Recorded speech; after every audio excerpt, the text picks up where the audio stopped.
একমাত্র ছেলেকে হারিয়ে পাগল প্রায় মা গোলেনুর বেগম। গত শুক্রবার সকালে রংপুরের পীরগঞ্জ উপজেলার একবারপুর দক্ষিণপাড়া এলাকায় নিজ বাড়ির পাশে খেলতে যায় ৪ বছরের শিশু আদম বাবু। বাড়িতে ফিরে না আসায় খোঁজাখুঁজি শুরু করেন পরিবারের সদস্যরা। তাকে না পেয়ে থানায় সাধারণ ডায়েরি করে পরিবার।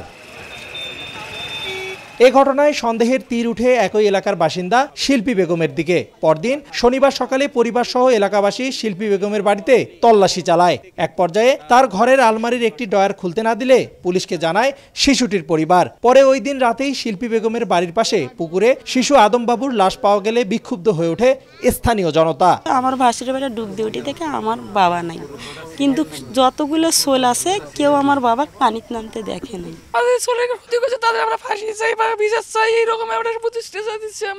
খবর পেয়ে ঘটনাস্থলে এসে পরিস্থিতি নিয়ন্ত্রণে আনে পুলিশ।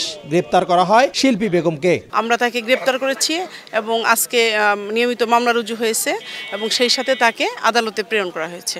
অভিযুক্ত শিল্পী বেগম একটি হত্যা মামলার আসামি। রেদওয়ান হিমেল, সময় সংবাদ, রংপুর।